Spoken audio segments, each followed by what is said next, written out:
Hello, everybody. You're listening to the Big Chill Podcast. This is episode 874, 2026 World Cup Preview.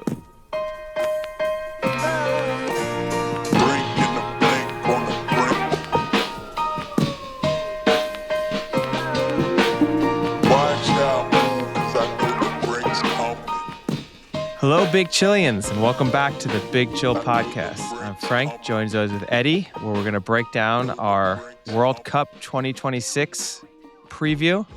Before we get to that, how's it going? Yeah, things are going pretty well. Had a relaxing day, played some more paddle.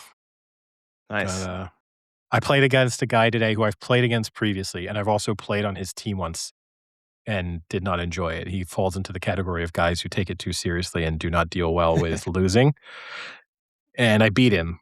And at one moment, he had like a semi-mental breakdown after losing a point and just walked to the back of the court and put his head against his arm on the glass and stood there for a solid 45 seconds whilst everyone was it wasn't even the end of the game. It was just a point that he lost. So everyone was like, are we continuing to play? Are you okay? And yeah, he just called timeout. No one heard him. Exactly. Yeah. In his head, he screamed timeout. Yeah. I know you and I were talking briefly about a potential injury that you have. I was playing today and my ankle I didn't injure it. It just sort of, I'll say popped, but not in an audible way, but just kind of felt it. And this is probably means I'm really close to a horrific injury. But since then, my ankle has felt amazing. Like it finally popped into place. Yeah, it feels as if something was constraining it and I loosened it. But probably that means there's a few tendons and ligaments that are right about to explode. But until then, I'm going to enjoy the really loose, relaxed ankle. Yeah, there it goes. That's going to be the end of it soon. So I know we're going to do our full World Cup preview. Did you have any other sporting topics to cover before we dive into the World Cup? No, I figured we would keep it just World Cup focused. Quick 5 minutes. England beats France in the finals. See you later. Could we talk really briefly about one of the more remarkable NFL stories from this offseason? I don't know if you saw the story surrounding Broncos player Jonathan Cooper and his issue with his girlfriend. So Denver Broncos outside linebacker Jonathan Cooper and his girlfriend Jade Fegan were both arrested Thursday night following a physical altercation at Cooper's Denver area residence that began with an argument over alleged allegations of infidelity, according to police reports and an arrest affidavit. Fagan told officers she confronted Cooper about cheating. During the dispute, she threw his phone against the wall and took it to read messages. She alleged that as she tried to leave, Cooper grabbed her by the neck and one hand, lifted her off her feet and pinned her against the wall for about 1 minute while he retrieved the phone. She said he then threw her to the ground 3 times, punched the wall next to her face, grabbed her, and pulled her toward the floor. Fagan told police she was unable to get up at one point. She also said Cooper threatened to break her phone if she did not leave, and then put the device in his mouth and ate it. All right, so wait. Is there more, or is that the end of the... Causing damages. She noted the phone contained irreplaceable messages and voice notes from her late mother, just to make it extra sad. I don't want to make light of the situation.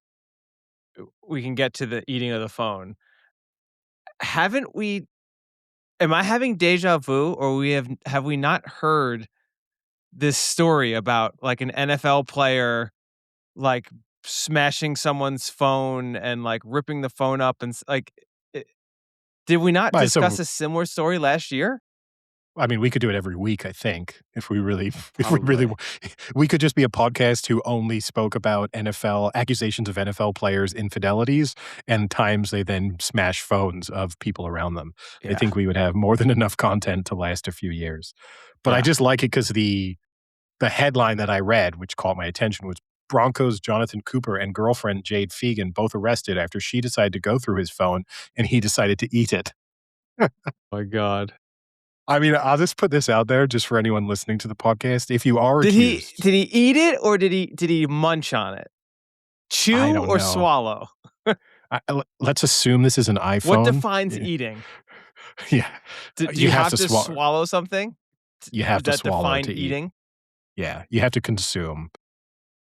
Just chewing, just taking a bite out of something is not eating something. Jesus. But I'll give her a break if she's accused him of eating it.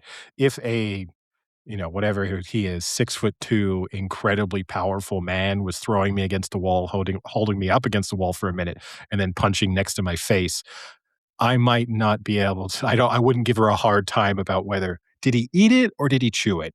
Can you really tell me exactly what he did there? Because the story doesn't sound right. But just for listeners, in case you are ever accused of infidelities and your girlfriend, wife, boyfriend, husband want to go through your phone, I don't think eating the phone is a very convincing way to make people think that you haven't done something. Yeah. And the other part is unless you eat the cloud too, you're screwed. That's tough. He's got to go eat a whole data center. Yeah. You can't just eat the phone anymore. I mean, it's still in the cloud, man. You got to eat that cloud. Yeah. Yeah, it's not ideal. It's not like swallowing the piece of paper with a note written on it. It doesn't work quite so efficiently anymore. But yeah, on that, the files are inside the computer. But on that note, we can go to the World Cup, and I want to start us off with a little bit of a humorous World Cup note, just to get us in the mood. So, one of the things they love to show at them now before every football season, but all before every major tournament, is those clips of all the players telling you how they want you to pronounce their name, which is quite useful. Yeah, but it's useful for some of the more obscure teams. It's always kind of amusing when it's just the England players doing it. Now, there are a couple of England players who maybe a little Rice. Yeah. Like the rice. So the England team did this, and I have the video of them making their announcements. And I just want to say, and we're not a podcast that makes fun of people for how they speak or perhaps maybe some sort of speech impediments that they might have. And I'm going to throw Harry Kane possibly into that category, that he has, he's a little bit of a marble mouth. The words don't always come out super clearly. As someone who edits this podcast and tries to balance sound properly, because I think it's important to making people sound normal, I don't think they did that very well with Harry Kane, and they did Harry Kane dirty in this video is all I'm going to say. And on that note, let's share it. It's a little Matt Damon from Team America.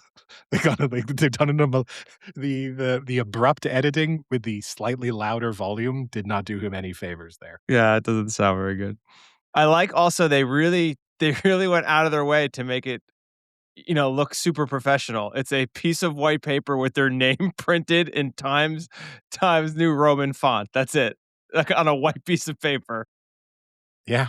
Well, they got the intern to do it 25 seconds before they were about to do it. But yeah, it's not the greatest production value, that's for sure. So I guess we can get started. I'll just give a little bit of World Cup 101 background because, obviously things have changed a little since the last time.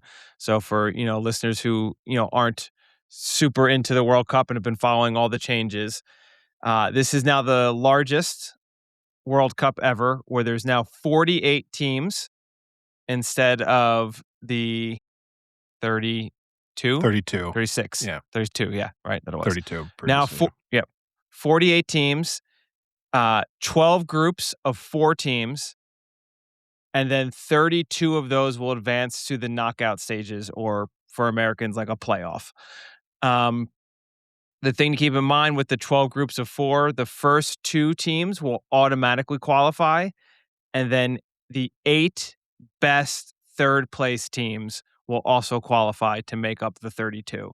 And depending on if you are, first, second, or third in your group, there's specific slots that you fit into on this bracket that's already made, basically. This is obviously, because it's the biggest, it's also spanning 3 countries. So it's going to be in Canada, the US, and Mexico. And It's approximately I don't know if you saw this, the furthest distance between host cities would be Vancouver and Mexico City, and that's about 3,000 miles or 4,800 kilometers between those.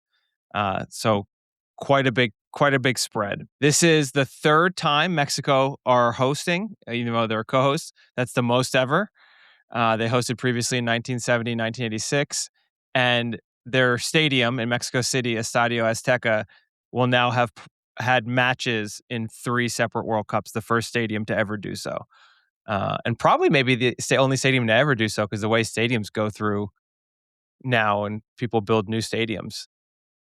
I mean, that stadium now, 1970 was the first one it hosted, so you're looking at 56 years it's been in function. Yeah, yeah, there wouldn't be many candidates. There'd be a few stadiums, I suppose, that could could could do it, but yeah, most of the ones that existed 50 years ago no longer exist, or at least if they do in name, the actual structure is not the same. Yeah. And it's 104 total matches in 16 cities over 39 days. So, quite a long World Cup. I have just some fun facts. Do you have any main facts here that, we should start off the bat with in addition to that? Any like heads up things? I mean, I have some for each team and each group as we go through them, so you can Wow. go for yours, and we'll see if you ruin any of mine. Okay. So, is one of your facts about this World Cup has the smallest team ever to qualify as a country? Was not. Curacao, Okay. I So, presume. Curacao has a population of 156,000 people. So that's now the smallest country to ever participate. The opening match will be Mexico against South Africa. That was the same opening match when the World Cup was in South Africa in 2010. So kind of a tip of the hat to the World Cup in 2010. You nearly ruined one of my facts there, but it Okay, lives on. good. I'm glad it does. So 4 nations making their World Cup debut. Do you want to guess them? Curacao, I just remind myself of my not my notes in that sense, but just so I don't Haiti. No. Oh, Haiti I've been in before. Oh, Cape Verde? Yep. Cape Verde, Curacao, Jordan, and Uzbekistan, 4 new ones. And Haiti, as you said, and the DR Congo have returned after 52-year absence. So they both last appeared in the 1974 World Cup. Some of the other facts I have for this World Cup, trying to pull these up here. The Do you know the name of the ball, Eddie? The official name of the soccer ball that will be used, or the No, football? no. It's the You know, Trionda. it makes me feel a little sad because when I was younger, I would get really excited about the World Cup ball being released, and you'd go and buy it. I mean, usually not the actual replica ball because that was too expensive, but the sort of cheaper version that they would release. And I remember probably the last time excitedly doing that being 2002, which was a great ball. Uh, and it's one of those things that you think back on, you know, you kinda get that memory of something you used to be excited about that now you just have absolutely 0 interest in, and this would be a good example. Yeah. So it's the Trionda. It's red, green, and blue to pay homage to the 3 nations that are hosting it. And it has a new 4-panel construction that replicates fluid aerodynamic waves. For anyone looking to get that. That's all I really have in like kind of the little build-up part here. Um, I do have the official rankings for all the teams from all the various sources, and leave it to Reddit. Someone on Reddit went through and took the rankings from ESPN, CBS Sports, USA Today, Yahoo Sports, The Guardian, Fox Sports, The Athletic, Bleacher Report, ELO ratings, FIFA ratings, Opta analysis, The Score, Prize Picks, and Goal.com, and did an average of all of those rankings to give the, let's say, conglomerate media average ranking. So it goes, I'll just read the top 10. I'll read out. Spain number 1, France number 2, Argentina number 3, England number 4, Portugal number 5, Brazil 6, Netherlands 7, Germany 8, Belgium 9, and Colombia number 10. The US on this list is 21st. I wanted to highlight the most egregious outlier on this list was brought to you by The Guardian, who ranked England number 12. Yeah, it's tough. I mean, look, I know everyone gives England fans a hard time for, all the it's coming home stuff and believing, but but there's a spectrum, and on that spectrum of England fans or English football media includes the diehard pessimists who look, you can make a living out of just saying that England are not going to win the World Cup, right? You'd be on a pretty hot streak, and it's the type of person who I never like. I never like the person who makes fun of England fans for the "it's coming home" stuff, because ultimately, right, the point of fans and supporters is to get behind their team and believe that they can win within reason. I mean, I don't think Curacao fans need to go into this one thinking they can win the World Cup, but all of the top 10, 12 nations should feel like they've got a chance. And then on top of it too is, so I don't like the people who make fun of that optimism, and I don't like people who just get off on themselves every 2 or 4 years by saying it's not good. They're not good. They're not good. They're not going to win. And then doing the "I told you so" when they get knocked out. It's like, yeah, all but one country that is going to be true for. So it's not a bold prediction. Yeah. So just to dig a little deeper into that, this is the ranking The Guardian has. So these are the 11 teams The Guardian thinks are better than England: France, Spain, Argentina, Brazil, Portugal, Senegal, Belgium, Japan, Germany, Morocco, Croatia, and then England 12.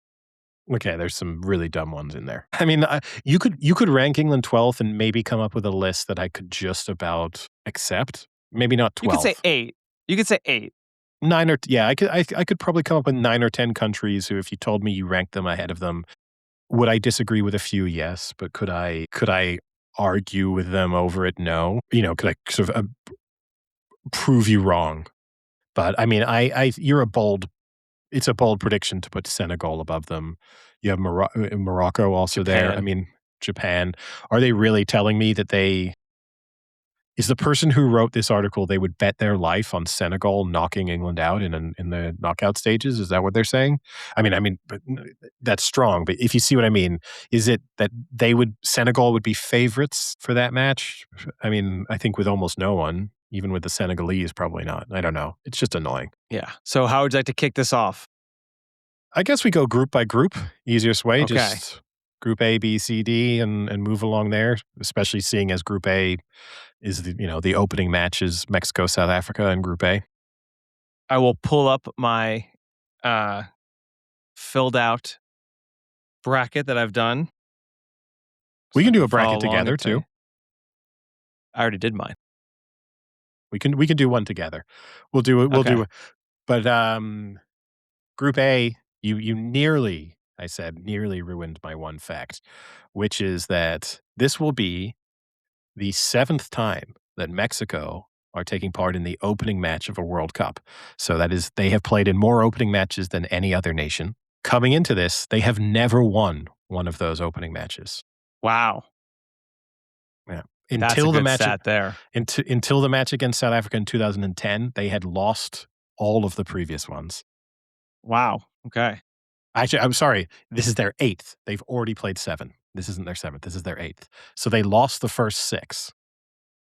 They drew the 7th in 2010 against South Africa, and now they have South Africa again in the 8th. They are heavy favorites for this match against South Africa, so this is their chance, seemingly, to break the hoodoo and finally win an opening game. But they have previously lost to France, Brazil, Sweden, Brazil, the Soviet Union, and then drew with South Africa. Not the easiest draws. No. And I don't know what they were doing in World Cup planning back in the day because they just penciled Mexico in for the opening match 1930, 1950, 54, 58, 62, 70. They just, the people drawing up the fixtures just said, just put Mexico first. All right.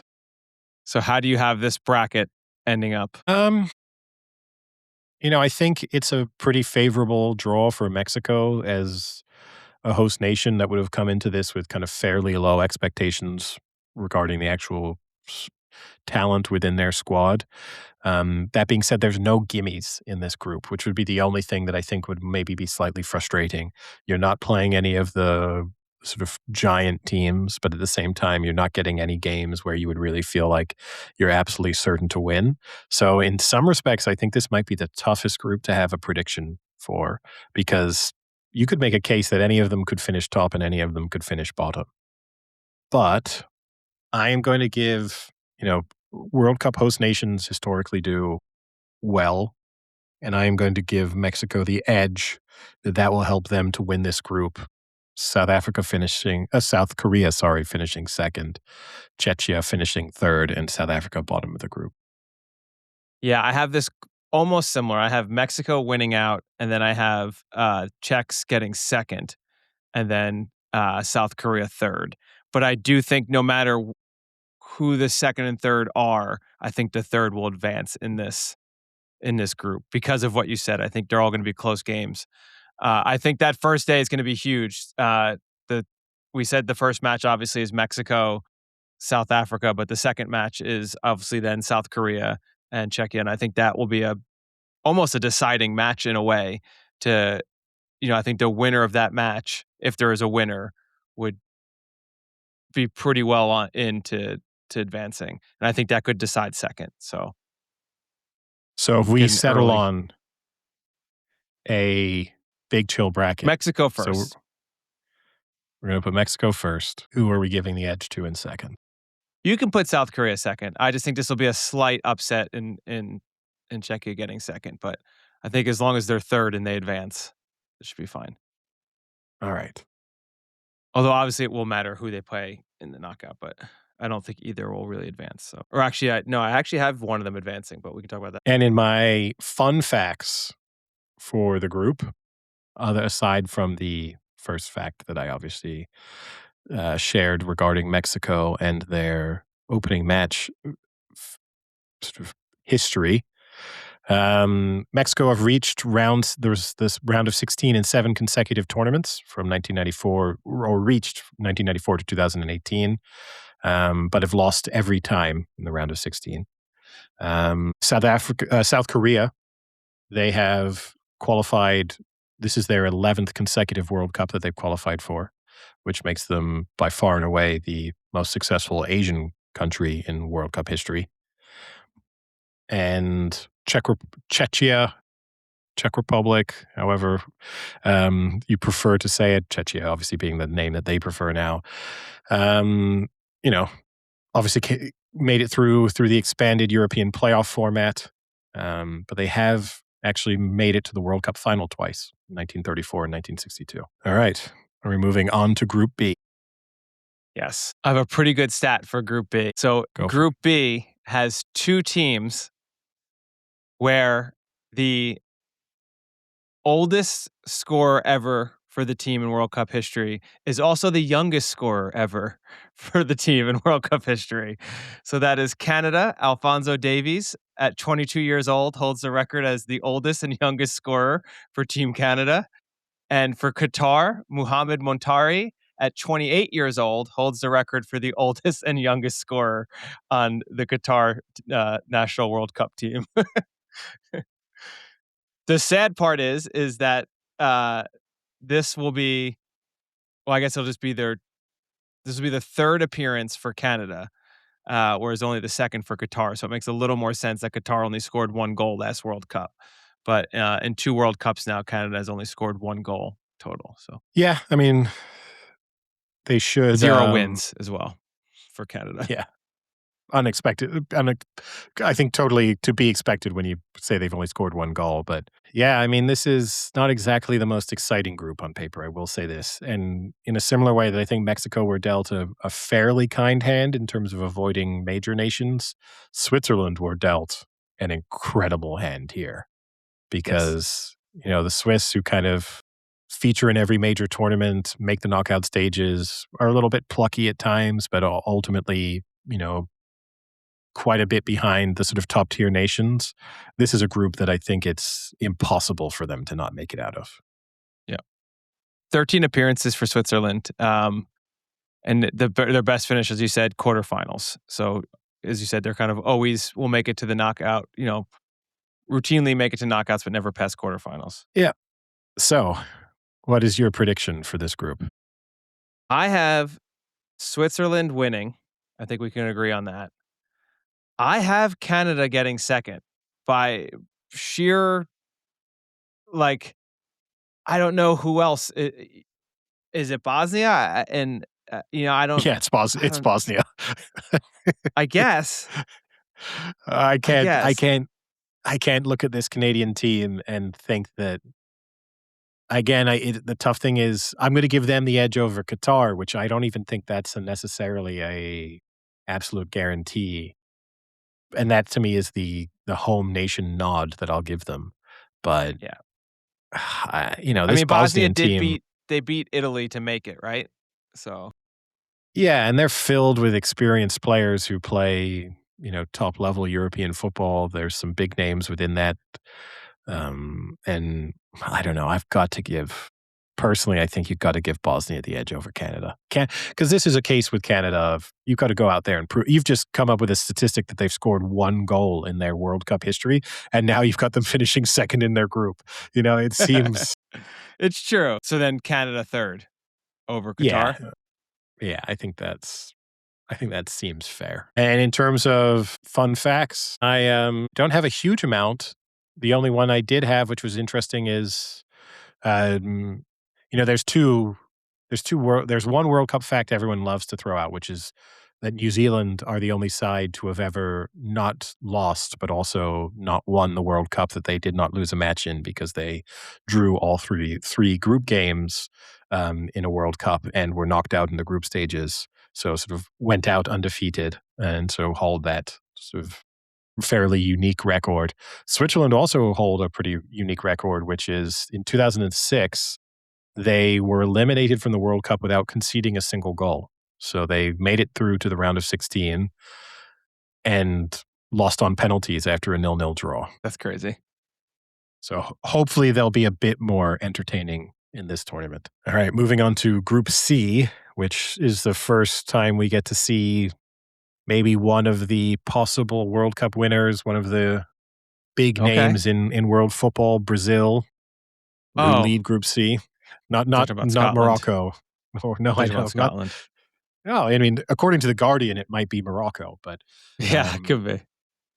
but yeah, Brazil, Morocco, Haiti, and Scotland all in Group C. Yeah. As you mentioned, Brazil currently ranked 6 according to FIFA. Uh, I guess one of the more well-known facts you'll hear people say a lot in the World Cup, and if you don't hear someone say it, you can chime in and say that they are the only team to have qualified for every World Cup, and that's 23 World Cups that they've qualified for, so never missed in their history. The only team or the only nation, country to ever do that, and have won it 5 times. Yeah. I mean, the good news, Scotland Scotland have qualified for the World Cup on 8 previous occasions. They have been knocked out in the group stages on 8 previous occasions. Yeah. So history would tell you they're not making it through, but I suppose the expanded format and the presence of Haiti in their group should make them feel as if they have a pretty good chance of making it through to the knockout stages, but we will see. And that's the Um, most by any country. World Cup yes. appearances without ever advancing. Yeah. And, I have very fond memories of the last time Scotland were in a World Cup in 1998. They also played Brazil. They played Brazil in the opening match of the 1998 World Cup, back when the opening match was the reigning champions rather than a host nation. And Scotland at the time had a lot of Blackburn players, so I had a very big soft spot for Scotland heading into that tournament.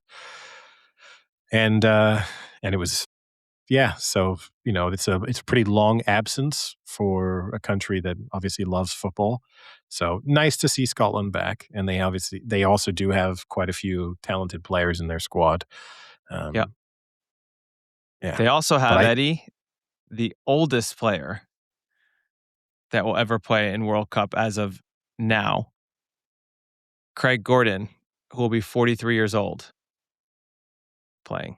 yeah, a goalkeeper for those unfamiliar with Craig Gordon, so that explains the age and the fact that he's been able to somewhat keep himself towards the highest level of football. But yeah, I suppose we'll both agree on Brazil winning this group. Yeah, I think that's a pretty easy assessment. I think in mine I have Morocco second and Scotland third. Yeah, I think it's tight. It wouldn't surprise me if, because I could see a scenario where both Morocco and Scotland lose to Brazil, and then Morocco and Scotland draw with one another, and then you have it come down to who beats Who Haiti beats by more. Haiti worse? Who beats more on Haiti? But I got to give the edge to Morocco given the kind of big tournament experience that they have within their squad. So I think, again, similar to the same logic I guess I use for the Bosnia over Canada decision, I think, we've seen in recent tournaments Yeah. that Morocco have And been let's not forget, difficult. Morocco got fourth, right? Last World Cup. Yeah, yeah. I mean, in recent tournaments they've been good. So yeah, I think they deserve to sort of probably have the edge over Scotland. Now, I mean, the most highly anticipated group of the entire tournament, Group D, that features the United States, Paraguay, Australia, and Turkey. You must be. Yeah. How are you containing your excitement? Yeah, I don't know. I mean, I think spoiler alert, I don't even think they win this group. I I mean, I am not the biggest supporter, fan, whatever you wanna say, of the US men's team. I think, I think it's a little bit unfair to the players because the supporters are so adamant that they are much better than they are, and I actually genuinely think a lot of the players don't have that same mentality. I mean, obviously, you wanna think you can win and you're the best, but I do think they're actually kind of humble. It's just they probably don't wanna show that, but I just can't get behind a team that is so overly and falsely hyped and just don't have any reality. It's just very I don't know, it bothers me, it's just you don't wanna be behind a team like that. You want it the opposite, right? You want a team that comes in that just says, "Hey, we're just happy to be here," and then they go out and win a game and draw a game and make it to the knockout stages. That's what you don't wanna get behind a team that constantly everyone says, "Is this the year that they can win it?" No, it's not. They're not even close to being able to win it. Stop. Yeah, I mean, it's tough for me because I do agree with you. It's the media and the fans that hurt them, and I'll give a pass, I suppose, to what Stephen A. Smith says. Because he has to cover the World Cup coming into this, and plus he's like a hot take artist, so he's going to make inflammatory comments one way or another. But I saw the clip of Landon Donovan they were doing on the podcast that he's part of with Tim Howard and some other people. Is They this were the doing stop that. when someone is better than No, I mean, Okay. I also saw that clip, which is just, I mean, every single player they listed was better than who was it? Clint Dempsey, maybe? It could I have think it was been, Clint yeah. Dempsey. But they were doing exactly what we're doing and kind of running through their predictions for the World Cup, and they said they gave Australia no chance and just said their overconfident coach and things, they're gonna be on the first Qantas flight back to Australia. You can kind of book it now at the end of the group stages. And look, they're being a little humorous. I'm giving them a pass, but still it's a reflection of the overall attitude of just that why should the US in any way be completely dismissive of Australia's chances heading into this World Cup? I think I think the US is probably slightly better than Australia, but it's not tremendously better. And if you told me that Australia beat the US in the group stages, I would not be stunned. Yeah, and Australia, I mean, made it to the round of 16 last World Cup, so they made it, to the knockout stages. So Yeah. No, I mean, yeah, but so who you tipped your hand slightly and said that you were maybe not going to pick the US to be winning this group. I have Turkey winning it. I'm going to agree with you. I think you have Turkey have two of the two most exciting young talents playing in European football. We saw in the last Euros, they can play a really attractive brand of attacking football, and when things click, they're pretty hard to live with, even for the best nations in the world. So I think if you look at this, and if we make this prediction, if we basically kind of, especially for the group stages, assume that everyone is fit and healthy, and that everyone will play to form, I think Turkey is the best team in this group. And that will be the last match, I'm pretty sure, of this group. So that could be the decider for first. I mean, probably will be the decider for first. Possibly will be. I really, I'm going to say that I think the U.S. will finish second in this group, in part due to just the advantage of being the host nation, and we see every World Cup how significant and meaningful that can be. However, similar to Group A, I think Group D is one of those where almost all results are possible because there's not a huge difference between these teams, and in a tight group stage match, I'll say now I'm going to predict Paraguay to finish bottom of the group, but they could easily sneak a win against any one of these three teams. Yeah. Yeah, I have the same as you then. I have Australia third. All right. Moving on to Group E, where we get another one of the nations that will come into this expecting to maybe Group E, we're a third of the way down. It's yeah, crazy. it's so long now. I mean, at least this group should be pretty quick. Germany, Curacao, I Ivory should go make Coast, dinner. and Ecuador. Yeah, so I mentioned earlier that Brazil have never not qualified for the World Cup and hold the record with 23 appearances. Germany is second with 21 appearances, so missing out only twice.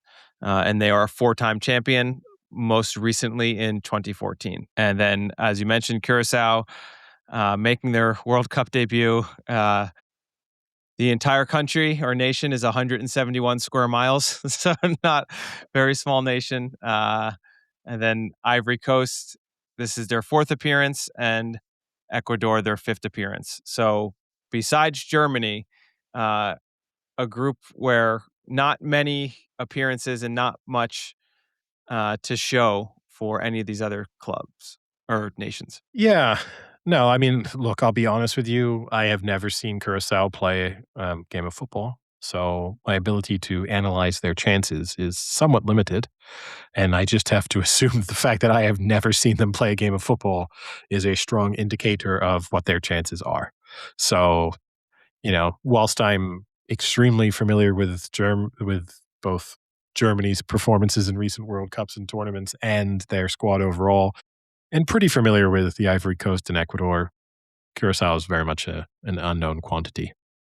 But I think we So I can think safely maybe we can go pretty pick quickly through this one and say Germany, Germany. Ecuador. I'm going to give the Ivory edge to the Coast? Ivory Coast. Yeah, Really? I think so. I think so. There's some talented players in the Ivory Coast squad. We can probably go pretty quickly through. Actually, no, we can't go pretty quickly through Group F. Group F: the Netherlands, Japan, Sweden, and Tunisia. Wait, did you fill in the bracket? Oh, okay. You put Ivory Coast second. I did. I I used think my. Ecuador are pretty good. I think they're going to surprise some people. I'll use my one veto on that one. You have Okay. a veto you can use later on at some point. All right, Group F, yes. Netherlands, Japan, Sweden, Tunisia. Tunisia have a little bit of World Cup history. They were the first African nation to win a match at a World Cup in 1978 when they beat Mexico 3-1, which, according to my research, was an event so significant in Tunisia that it was attributed as the cause of a spike in birth rates that year. That's a pretty good fact. Is that half-ass internet research? Possibly, yeah. I guess it's provable. I could look at the But did you census if I prove it? really Did you wanted to. look? No, I did not look at the Tunisian 1978 census or 79. So I cannot say that I verified the fact. Yeah, so I've got a few pretty fun facts here. Netherlands coming in, they're ranked 7th according to FIFA, and they've reached the World Cup final 3 times, 74, 78, and 2010, but have lost each of those matches, and that's a record for most times reaching the finals but not ever winning. So 0-3 in the finals. Um, and then the other fun fact I have is Sweden. So Sweden holds the record for the only country to have 2 players score a hat trick in the same World Cup match. So in 1938, they won 8-0 against Cuba, and Harry Anderson and Gustav Wetterstrom both scored a hat trick. The only teammates to ever do that in the same match. What did you say his name was? Harry Anderson? Yeah, Harry Anderson. For Sweden? Harry? Yeah. Harry? Yeah, just yeah. It's pronounced Harry Anderson. All right. So I'm guessing we're going to be in agreement here that the Netherlands will top this group. Yes. And I'm going to give the edge to, personally, I'm going to give the edge to Sweden to finish second, Japan third, and Tunisia fourth. I had Japan second. They kind of always seem to do decent. I I think the last 2 World Cups, they've made it to the round of 16, so they kinda always make it to the knockouts recently.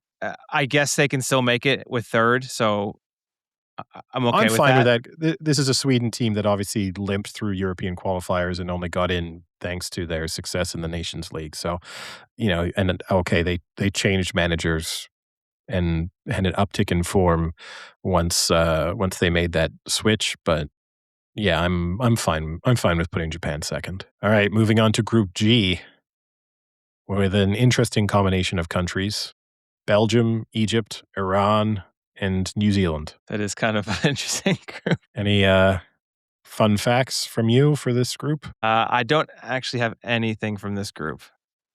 This is one of the groups I didn't look into. Yeah, so my interesting facts for this: Egypt, a team that kind of one of the nations that dominates African football, and qualifies for World Cups, or has qualified on a number of occasions. They've never won a match at a World Cup finals. Iran is qualifying for their 4th consecutive World Cup. So it will be interesting to see how they do. And New Zealand, I already gave away the fact, but the only nation to have been eliminated from a World Cup without losing a single game in 2010.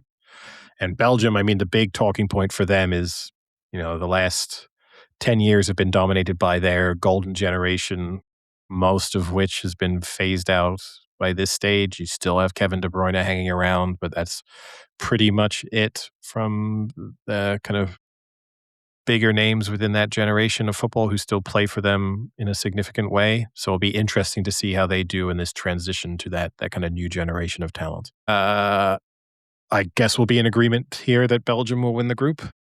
Yeah. Yeah, it's not the golden generation, but it's still a decent generation that they've got. And you still have, you have Kevin De Bruyne there, and you also have Doku. So I think that's a pretty good combo. Plus, it's 3 reasonably weak opponents. I mean, Yeah. If anything, we know with Belgium, they're capable of somehow losing to one of these teams. But they really should be comfortable within this group. It becomes tricky, I think, from this point onwards. I know I've just said that Egypt have never won a match in the World Cup finals, but I am going to personally give them the second spot. I don't know if that's you're what in I have agreement as there. well. Yep, that's what I got. And I'm gonna give New Zealand the edge over Iran, but again, I'm not overly passionate about that. I had Iran, but I don't think I have either. I don't think I would pick them to move on. We'll go with Iran then.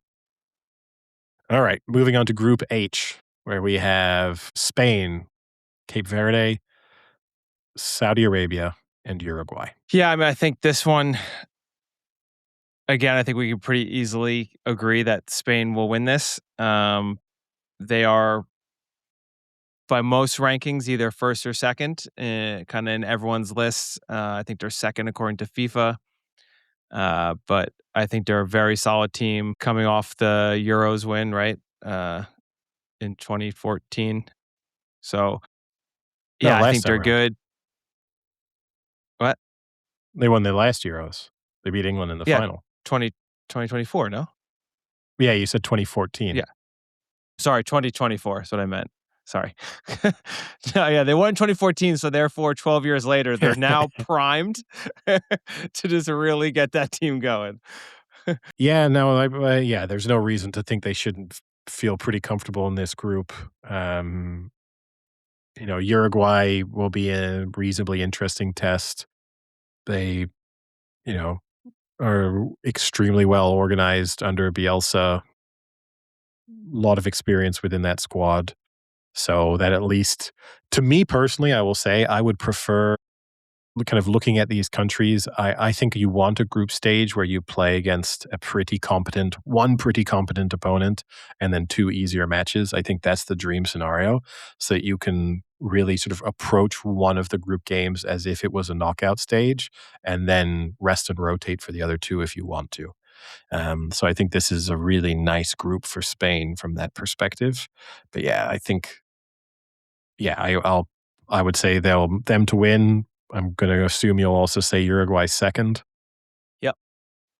And Saudi Arabia, who obviously stunned Argentina in the last World Cup, I think Yep. should be good enough to beat Cape Verde. Yeah. And then for our listeners out there who obviously want to throw a little trivia out when they're watching this set of fixtures, you can always bring up the Uruguay fun fact that they both hosted and won the first ever World Cup in 1930. Yep, it's popular pub quiz question. Very popular. All right, moving on to Group I. France, Senegal, Iraq, and Norway. Actually, I a think pretty good again, group. yeah, I think so.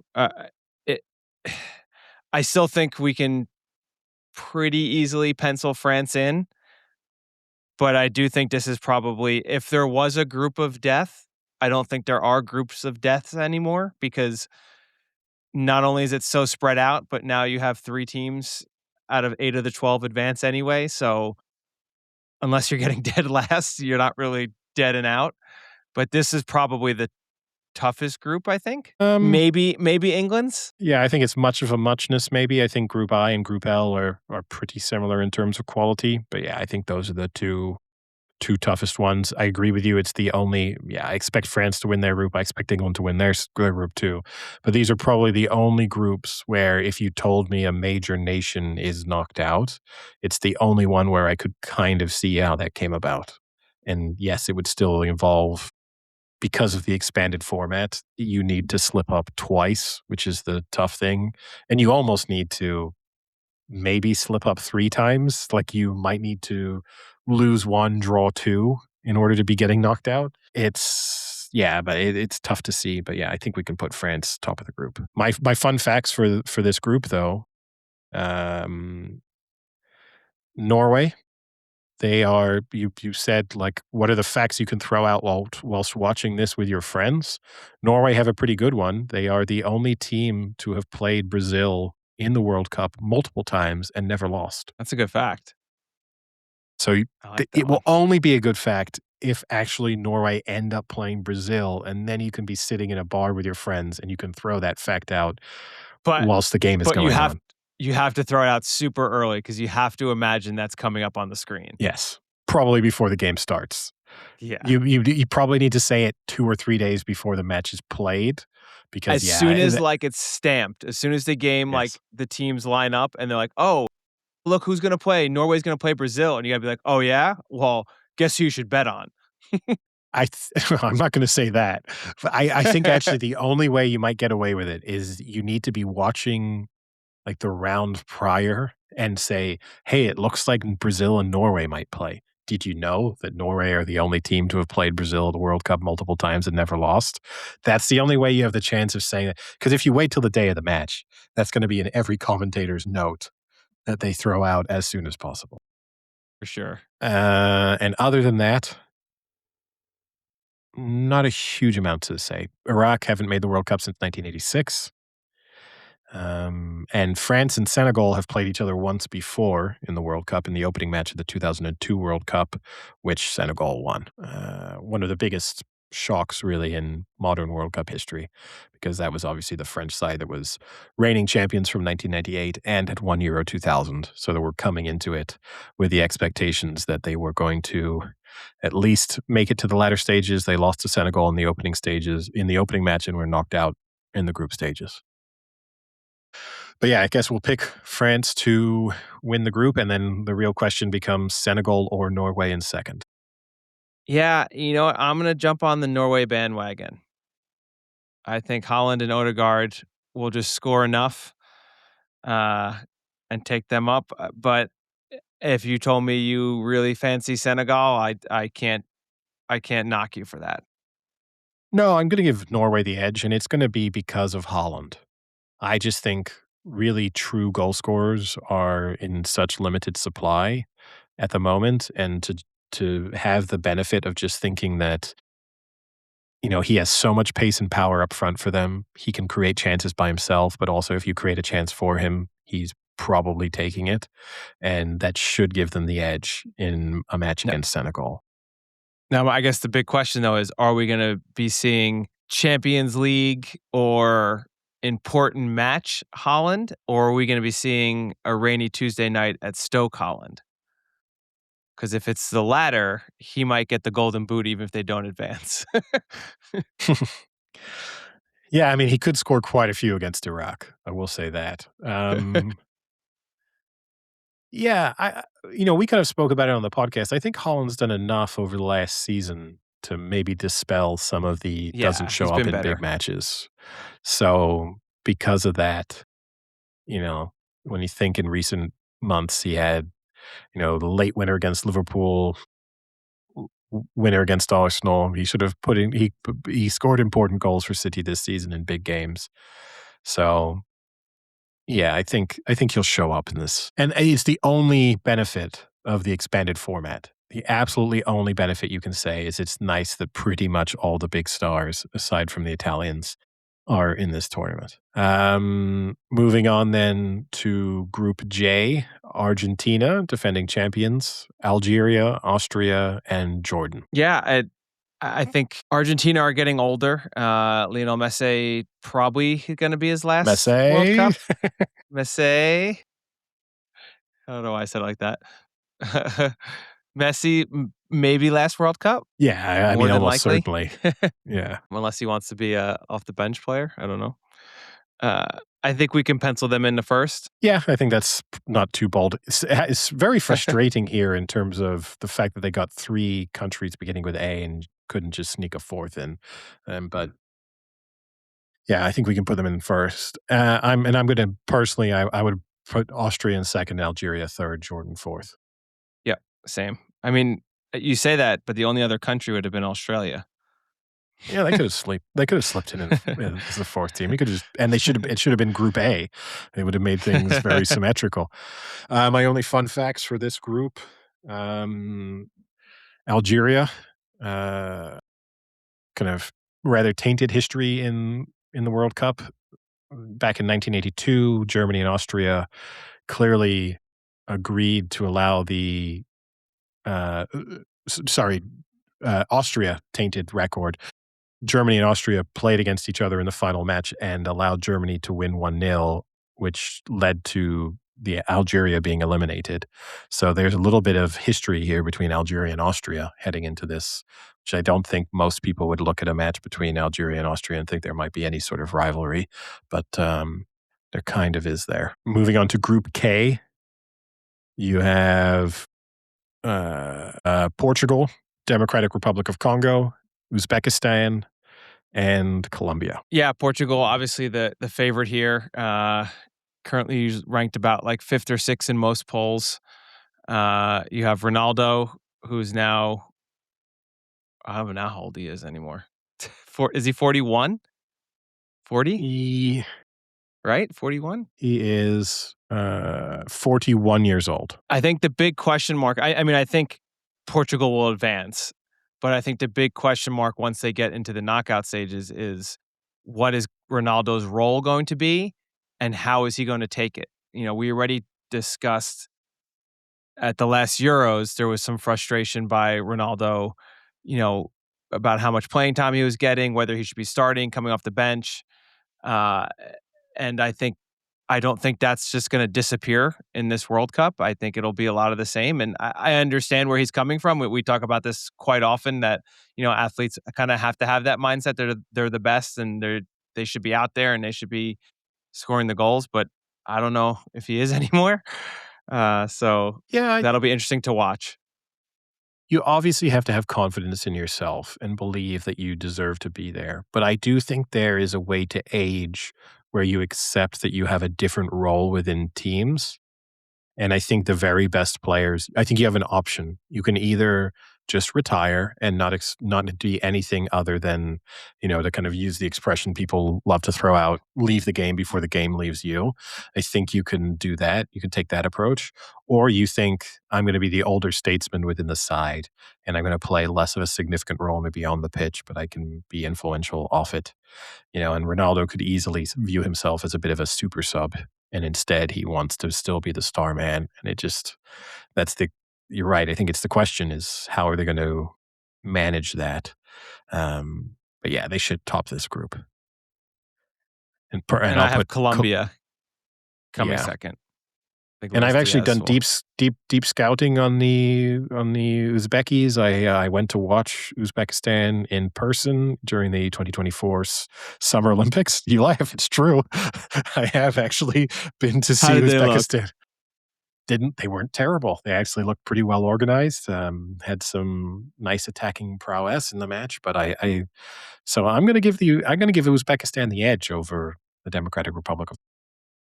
Wow. Okay. Interesting. And Group L to finally wrap things up, as you said, maybe. So wait. I have a great fact for Uzbekistan. Okay. So Uzbekistan is both the first Central Asian country and the first double landlocked country to ever qualify for a World Cup. So they're a landlocked country surrounded by other landlocked countries. Yeah, the double landlock. That is a very popular pub quiz question, the double landlock thing. First one to ever qualify for a World Cup. Group L, England, Croatia, Ghana, Panama. Now, England and Croatia, it feels like, is a sort of prerequisite fixture for every major tournament. Seems to happen. So fucking tired of it. Almost every week. I think we can, look, England won every group, every game in qualifying. They scored 22 goals. They conceded none.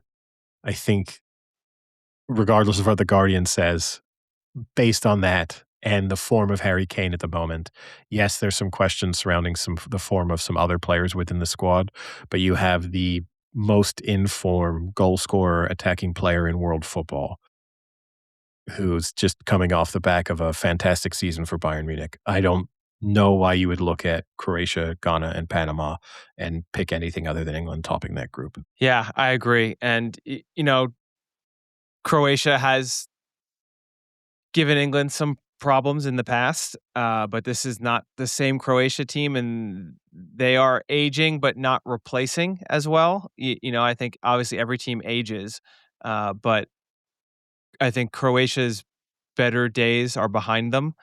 And Luka Modric is now 40. Don't think he's going to be a factor, and they don't have, I think, as much talent to replace him as other countries like England do, where their stars kind of age out, but they now have the next gen coming in. Yeah, and on that note, I think this is a sad turning point in my life, because with the likes of Modric and Ronaldo,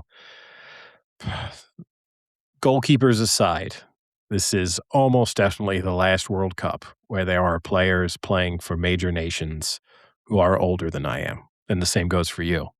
This is it. From this point onwards, we will be older than every player and on every major nation at every World Cup until we die. There might be a goalkeeper who keeps us going for one more World Cup. There's a chance, but I think aside from that, I don't think we're going to see Ronaldo playing 4 years from now or Modric still plugging away for 4 years from now either. Yeah. And again, this is the other group that most people have labeled the most group of deathy. But I don't know if I see it. Like, I think it's going to be England and Croatia 1-2 and Panama third. I don't think. Really? Yeah. You have your veto, and you may have saved it for because I would put Ghana third, but if you want to go Panama third, that's fine. Panama have looked better recently. So they Then reached what? the finals in the 2023 Gold Cup, 2025 Whoa. CONCACAF Nations League. But I agree with you. But what has Ghana done recently as well? You know, like they haven't been very impressive in their competitions either. So I don't think either of them are very good. You've got your veto, so you can accept Give it. me Panama. All right, I've put it in. So we now move on to the next stage. We have to pick the 8 of the 12 third best teams who will make it through to the round of the next stage. The easiest way to do this, I suppose, is to pick the 4 that we don't think will pick up that many points. I think the other way might be easier.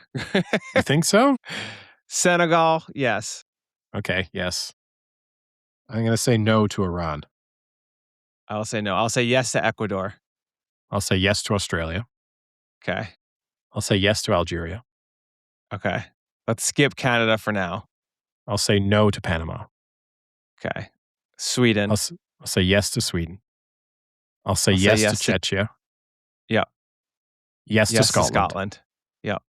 How many have so left? we have to eliminate one more. One of Canada, Panama, Uzbekistan, Saudi Arabia. And I think we have to advance one. We have to advance one. Yeah, well, eliminate is in from the eliminated, if you see what I mean. Tough. I'm happy tough. with I'll put Canada through as a host nation. Can they pick up a win? Because really you're saying, can you finish third with winning a match is almost the... Yeah. Okay. Because there are going to be a couple of these teams who just lose every game. Yeah, I'm okay. I mean, not in third. Third will be you've lost 2 and you've drawn 1, and you're in third. Yeah. Let's do it. On to Canada. So that means round of 32. We kick things off with Germany against Australia. We'll go with Germany. Yes. I presume. And then France against Sweden. Ooh. I'll go France. That's already looking ahead. I should have saved my veto for there. Already looking ahead. That is a tasty round of 16 match coming up. And I think most people will. I think that's a pretty fair assessment that match will happen, because there are a few matches now where things are going to line up differently for us than potentially how it could line up. You know, so even though we think England might advance, if England actually finished second, then they're going to play different ones. But that match, which we'll get to later on, I think that's the France-Germany. That's both of them finishing first, which I think is a very likely scenario. So that'll be an awesome early match. And then we have South Korea against Bosnia. I'll give the edge to South Korea. Yeah, let's do it. And then Netherlands, Morocco. And personally, I'd give the edge. I'd say Netherlands there. Okay, that's a tough match, though, for a round of 32. It is, but for the Netherlands, that's a tough draw. Yeah. But for winning your group, it feels like you're getting a little bit punished, especially if you then look and see Korea against Bosnia as the kind of being played the day before you. But yeah, I think the Netherlands, there's some talented players within that squad. I think they'd have too much for Morocco. But Morocco, not a bad team, club, nation, country. Got to eliminate club. There's no mention of club. Well, you know what it is that they have like their stupid nicknames, the teams, you know. So I think sometimes like I call that like a club, but country. Okay. Then we got Colombia against Croatia. Ooh, I'd lean towards Colombia in that one. Okay, let's do it. And Spain against Austria. I think we'll both pick Croatia. Spain. Turkey, Canada. That's a Turkey. that's a nice draw for Turkey, has to be said. Yeah. Belgium, Czechia, and I'll go with Belgium. God, Brazil, Japan. this is like the fucking March Madness bracket. This thing's enormous. And this is where we got to start saying it. I'm telling everyone, the fact I threw out about Brazil and Norway, this is when you start talking about that fact. Yeah. Because we got Brazil against Japan. Let's do it. Stamp it. And then Ivory Coast against Norway. And I'm going to give the edge to Norway there. I will take Norway. And again, this would happen. Well, let's get to the next round. Everyone knows that this will only happen if the things we if said Norway will gets happen, second, which is I know like they're not going to win. But I mean, like Norway's not going to win their bracket. I know, but it goes without saying that all of these fixtures will only happen if the things we said happen in the group stage happen. I think that's a pretty likely outcome. Yeah, but Mexico, Scotland. So this we've obviously given Scotland the benefit of making it out of the group stages for the first time ever, but I think I would take Mexico in Barely. Mexico City. That's a tough environment for Scotland to play in. Ooh, but mouthwatering matchup of Scotland versus England. Potentially in the next round, yeah. And then England, Senegal. Again, it's not the easiest draw, but I'll take England. Yeah, I mean, England beat Senegal in the last World Cup. I think I'd feel pretty confident they could beat them again. And it's true, we didn't really discuss where these matches are being played could have an impact. You talk about the difference between, you look at there. Oh boy, that doesn't look next week. Next matchup, Mexico, England in Mexico City. But yeah, you look at the difference. Scotland playing Mexico in Mexico City, which in terms of climate and environment is tough. England playing Senegal in Atlanta in a climate controlled indoor stadium is a much nicer. No, setting. they're gonna blow up the roof. They're gonna make it outdoor. Next up, Argentina, Uruguay. Argentina. And then USA, Egypt. What an easy. Do you want me to go first? I'll give the US the edge here. I know, that's so easy. How do they get Egypt? Then the thriller, Switzerland against Algeria. Oof. I'll say Switzerland just because I don't know. they grind out these results in the knockout stages, and you suddenly find yourself looking at Switzerland in the last 16, and it just kind of feels like it happens all the time. And then Portugal against Ecuador. I think that's Portugal. So we move back up to the top, and we go to starting the round of 16. Germany against France. This is that's too good of a matchup too early on. 4th of July. This would be Germany, France. I think France. See, deep down, I think it's Germany. I think Germany are being a little bit underestimated heading into this tournament, and I think we've had a couple of tournaments recently where Germany have underperformed. And we've forgotten just how mechanical and lethal German teams typically are in knockout stages and in major tournaments. And, up until 2 tournaments ago, you would have just said you can pencil Germany in for basically the semifinals of every World Cup, and you would be right. You could say that about France, though, too. No? Not really. Not over in recent history, yes, but not in. Not in. Not in the I think full France complexion. Are very strong. So I think Germany are good. Oh, I'll give the edge to France. But let's say I think no matter what, just looking ahead, they would face the winner of they would face the winner of Korea, Netherlands, which I think either France or Germany would beat the Netherlands. Yeah, I mean, it's not a gimme. Netherlands are not bad, but yeah, I think the Netherlands will beat Korea. We can move on to that matchup. Then we have Colombia, Spain. I think we'll both go Spain. And Turkey, Belgium. I'll go Belgium. That's a tough matchup, though. Yeah, it's a little tough, but yeah, I'll go with Belgium. Then here it is, Brazil, Norway. Eddie, do you know Norway have never lost to Brazil in the World Cup? You got to get the fact right. It's got to be they're the only nation to have played Brazil multiple times in the World Cup and not have lost to them. But I think they lose to them this time. So I'll go Brazil there. And then Mexico, England in Mexico City. tough environment. I think England.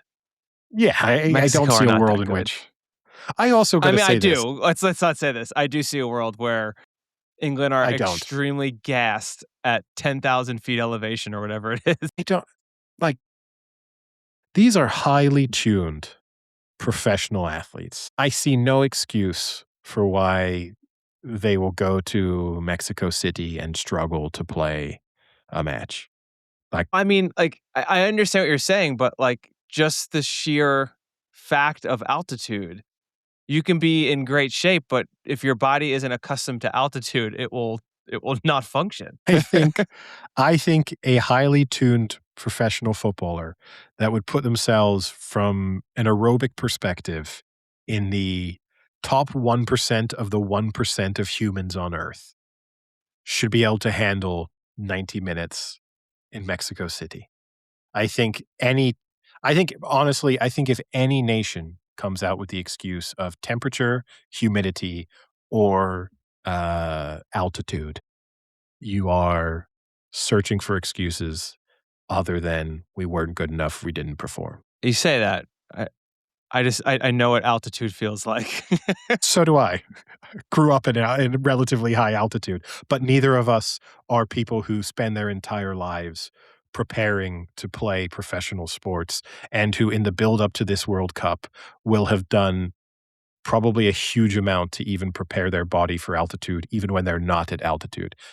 I would imagine that the England team in preparation for this will be going into, chambers to Oh God, replicate don't start that. No, but I mean, but in terms of preparing their bodies, it's not as if they're going to fly to Mexico City 24 hours before kickoff, go for some street tacos, and then try and, like their preparation for altitude might be a little bit different than what yours have been ahead of sporting events in that environment. You know what I mean?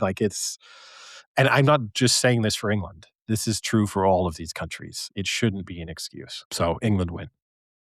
Argentina, USA, a match that would be. I might sleep through July 7th.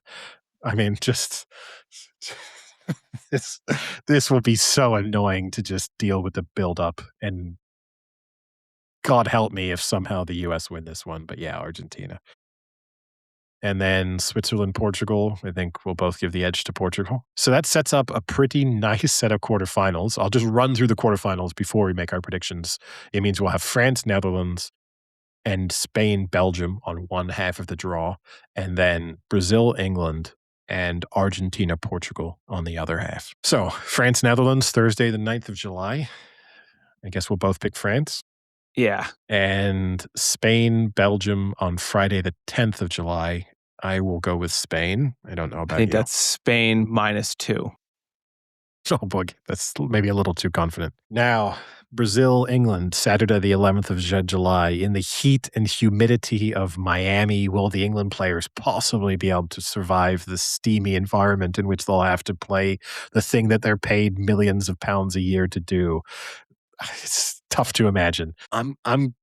This is not heart over head, I will say. This is head and heart over everything else. I think England are better than Brazil. I don't think this is a particularly great Brazilian team.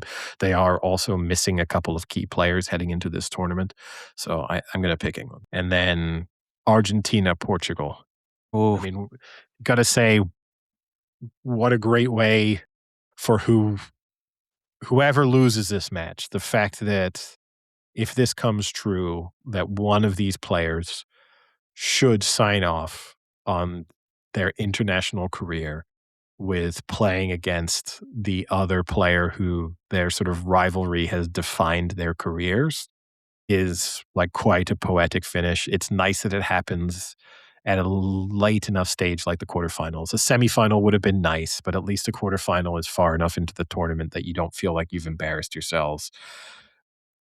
And this is actually where it's going to be tough for Portugal because there's a chance they've made it to this stage and they've realized that Ronaldo needs to be quite a small part.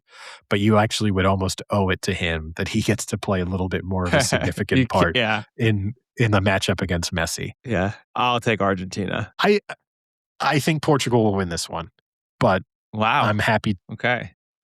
I'm going to use my you kind of vetoed me on France Germany. I'm going to veto you on Portugal Argentina. I think Portugal You're overall. high on Portugal. I think they've got a really nice squad, which is true of Portugal in almost every major tournament. But I actually think they've got a really nice balance within their team defensively. Their midfield is maybe the best midfield in the world, and I think they're going to be a tough nut to crack. So that gives us a World Cup semifinal of France against Spain and England against Portugal. So Tuesday, the 14th of July in Dallas, France, Spain. What's your prediction? Spain. I agree with you. I mean, we saw this at the last Euros and Spain. And I guess you could argue that France have probably improved possibly more than Spain have in the 2 years since the Euros, with like some of the young talent that's come through and the fact that Dembele now is in, some of the best form in the world. But I still think Spain overall better team. And the England-Portugal, I'll say this is tough for me because I didn't want to pick England making it to the World Cup final. But if you tell me that they're playing Portugal in a World Cup semifinal, it's hard for me to think that I'd be disappointed if they lost this one. This is the tough thing. I think England win this. And in which case we would get a repeat of the last Euros, the final of the last Euros, which is Spain against England. It's the same result. I think it's going to be the same result. Yeah. I think Spain win the World Cup. That's what I have. Sunday the 19th of July in MetLife Stadium. Wow. What a send-off in MetLife. I have almost the same bracket for the final 8, except my only difference was I had Argentina over Portugal. But otherwise, pretty much identical. Yeah, and look, I'll say to listeners who get annoyed or think picked England, and we've picked England, for anyone who's been listening for a while, it's true, we've been pretty high on England for the last few tournaments, although I think that's... Well, they've been good in the last few tournaments. Yeah, it's been mostly proven to be faith well placed, but I could easily see England losing to Brazil in the quarterfinals. In the same way that I could see Argentina beating Portugal, I could see Germany beating France. So you make these predictions. It's not as if there are not tough calls to be made there. But the one thing that is nice, this lines up to be a really nice set of quarterfinals. Pretty much whatever happens, quarterfinals onwards should be some really good games. The tough thing here, I think, for one of the bets that people like to do will be who gets the golden boot. And if Spain face England in the finals, I think you got to take Harry in the final. The finals is the tournament. In the final.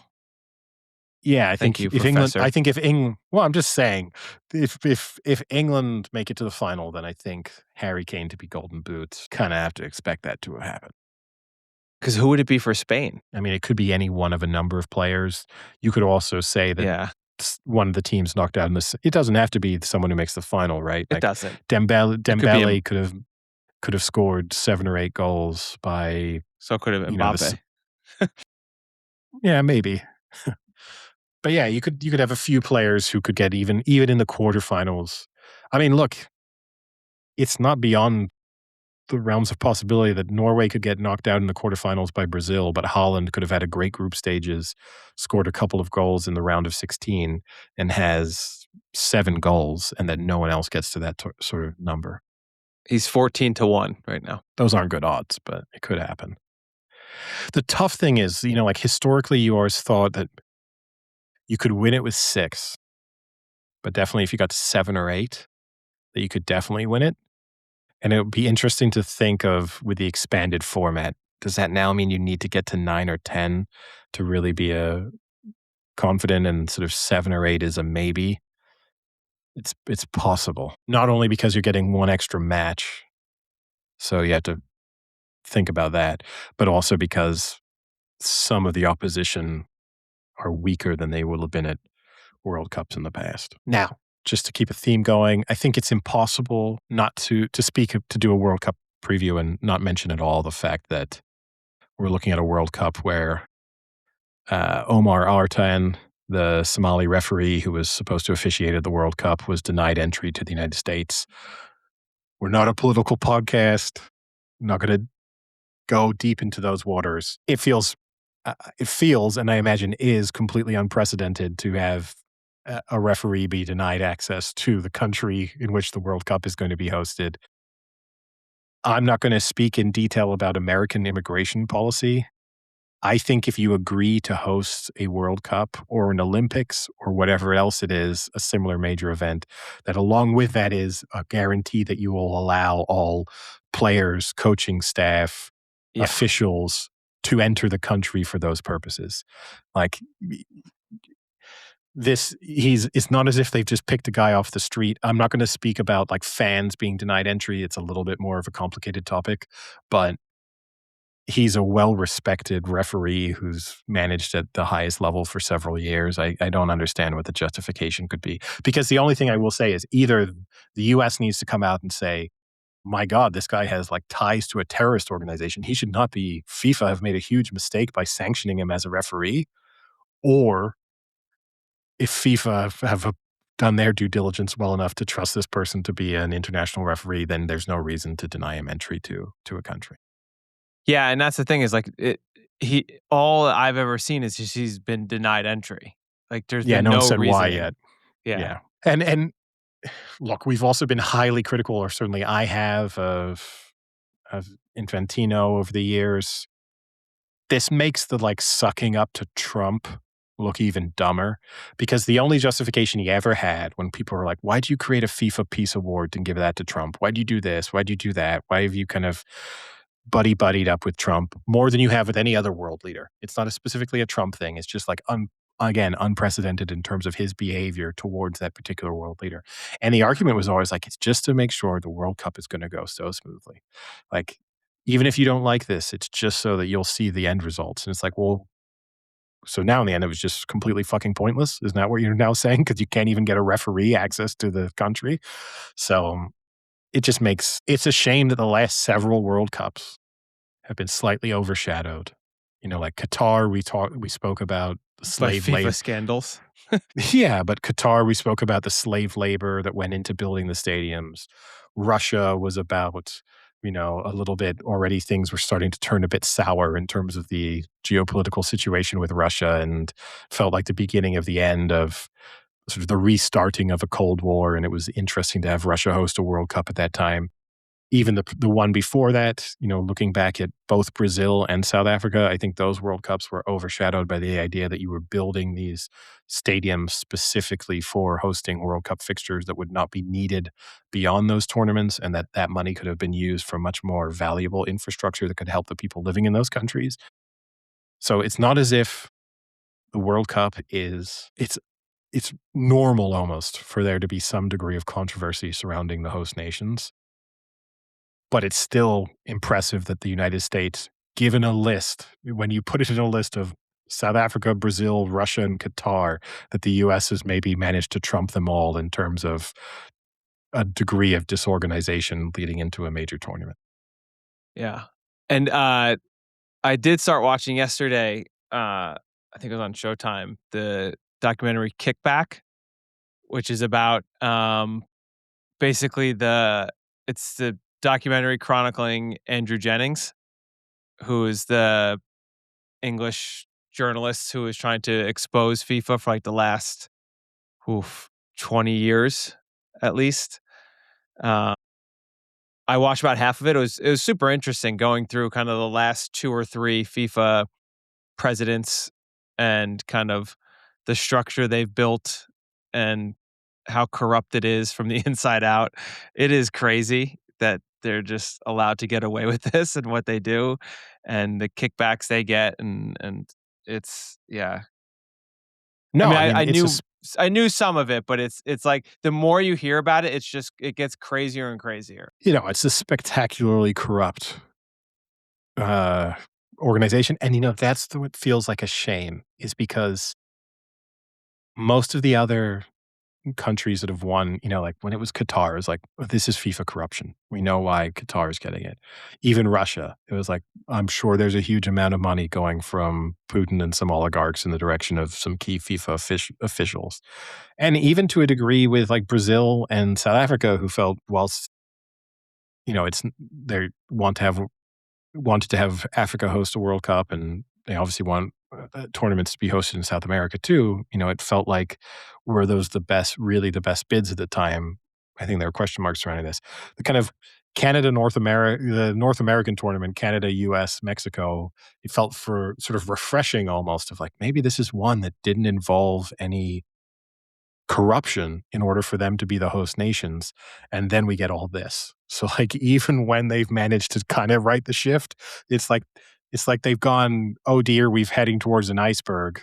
Let's course correct. And they've immediately just run ashore. Like it's from one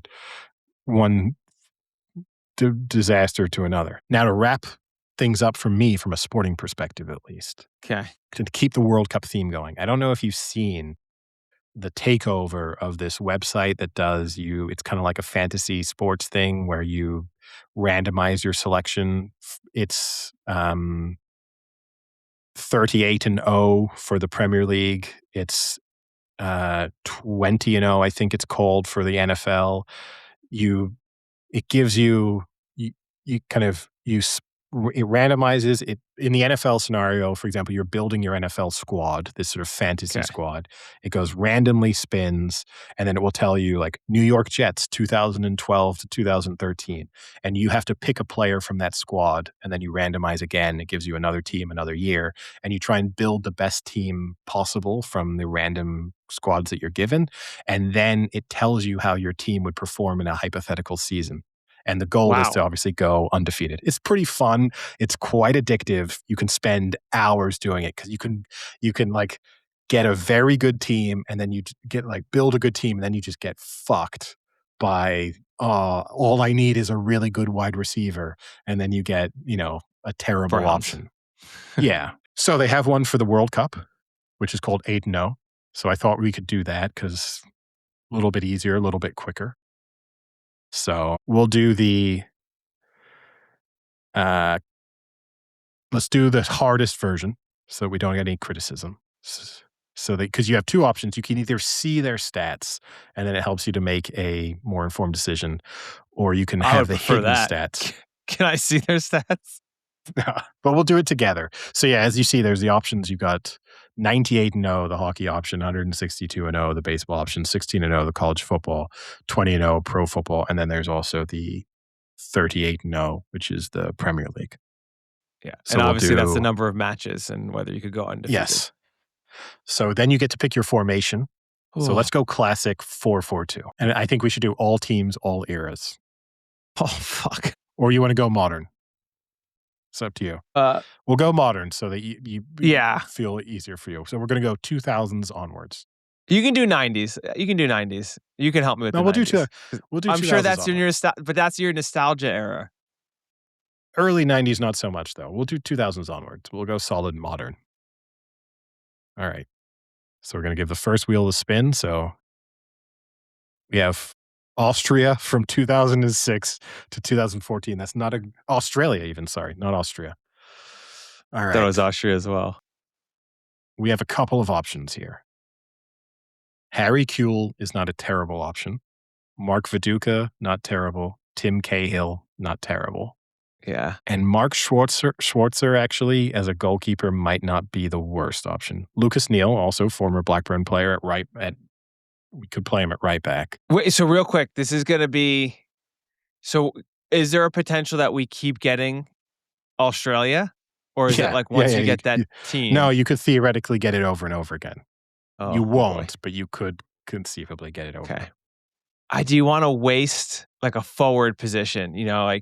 Do you want to waste someone up front? I say we do... Tim Cahill can go into midfield. I think he's probably the best player in this squad. And so we can put him, so here you see the available positions in which you can stick him in. Okay. I think if we put Tim Cahill right midfield, I think it hurts our team possibly the least. Okay. We spin again.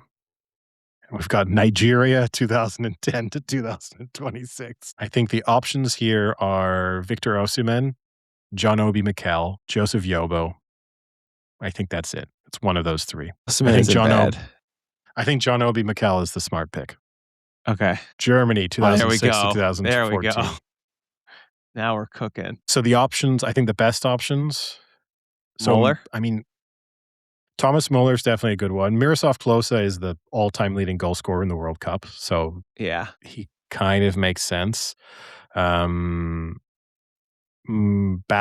wouldn't be Ooh. a bad pick. Tony Kroos would be a good pick. Kroos would be a good one. Philip Lahm is a pretty good pick as a left back. Hummels is a good pick as a central defender. Oh, one thing I would say is you could get fucked. You're not going to get necessarily a lot of good goalkeepers. And Yeah, that's what I was Manuel thinking. Neuer might be the best goalkeeper we're going to get. Yeah, Neuer's not a bad pick. I think it's the smart move. But what about back? Like we have. I just think if we think of like how many, Okay. he's like a world-class, He's arguably top. the best goalkeeper in the Yes. period. Yes. So Croatia. Oh, that's not a bad one. I think it's got to be Luka That's Modric. Croatia's.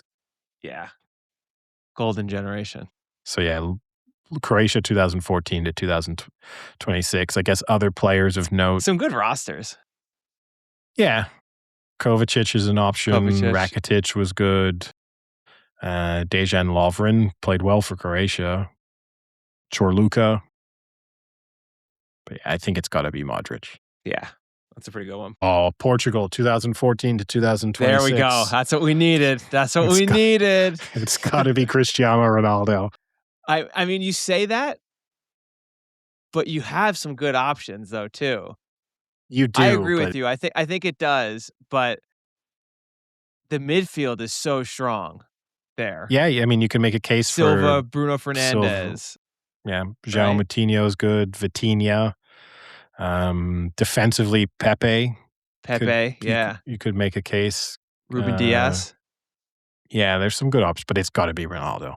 I mean, anything other than Ronaldo is you're overthinking it, I think. And we can stick him in. That rounds off our midfield. If we stick him at left midfield, that means we've got a midfield of Cristiano Ronaldo, Luka Modric, John Obi Mikel, and Tim Cahill. I don't think that's real bad. Quick.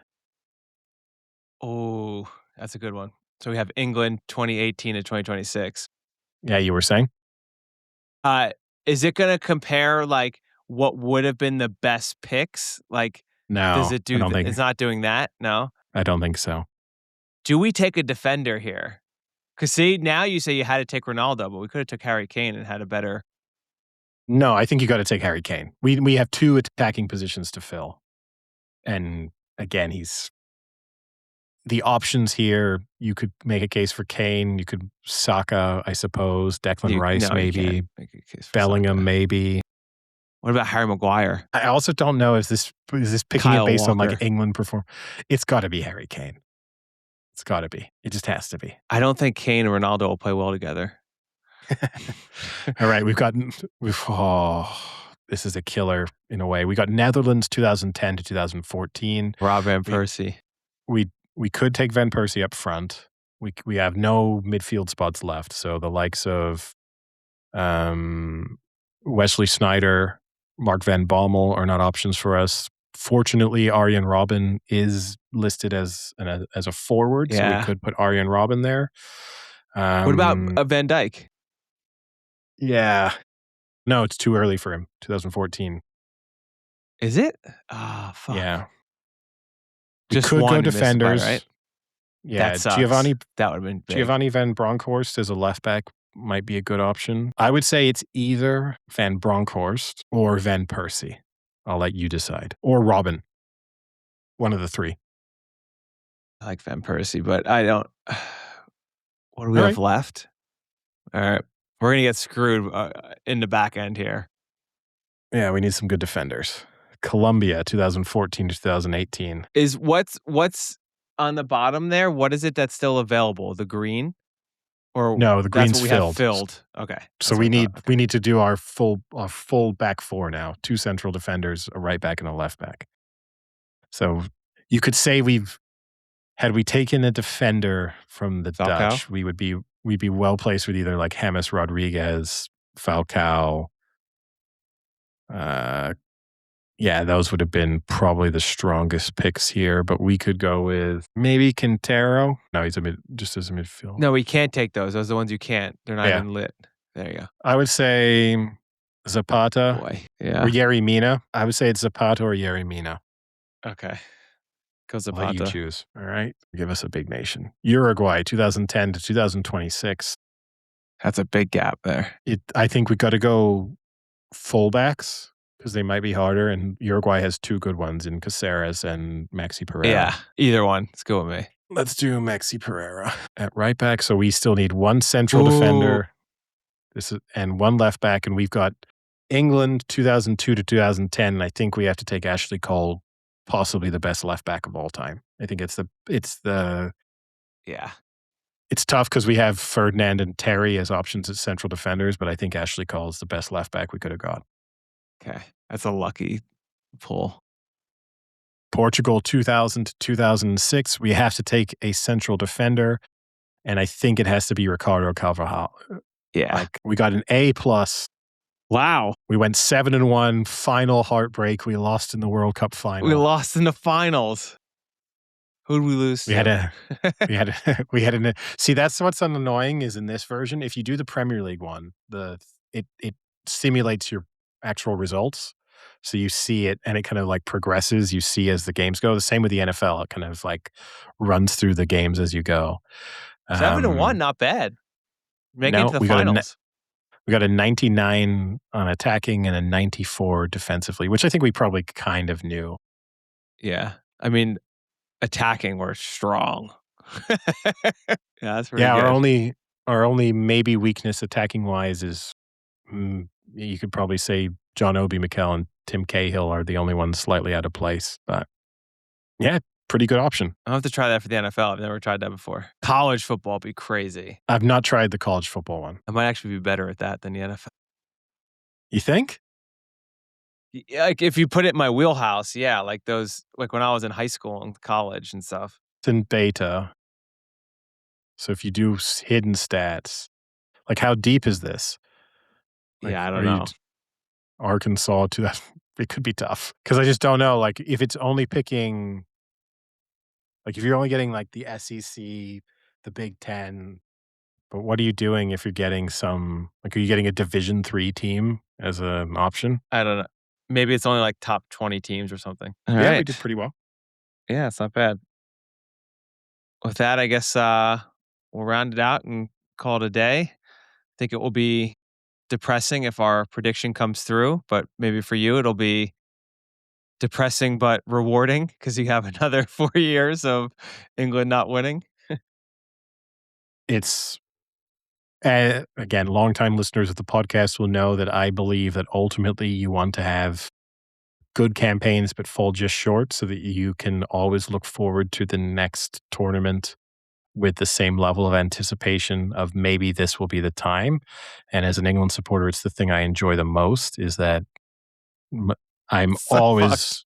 The thing you enjoy the most is coming up just short.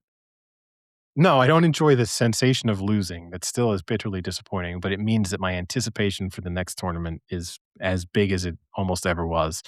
And so England losing in the final to Spain is probably the perfect outcome, especially if that includes beating, Brazil along the way and let's say Argentina or Portugal. I'd be pretty pleased with that. I would have had an enjoyable 4 weeks. All right. Well, with that, we'll call it a day. And sounds good. Start watching tomorrow. Yep. Talk to you later. Cheerio.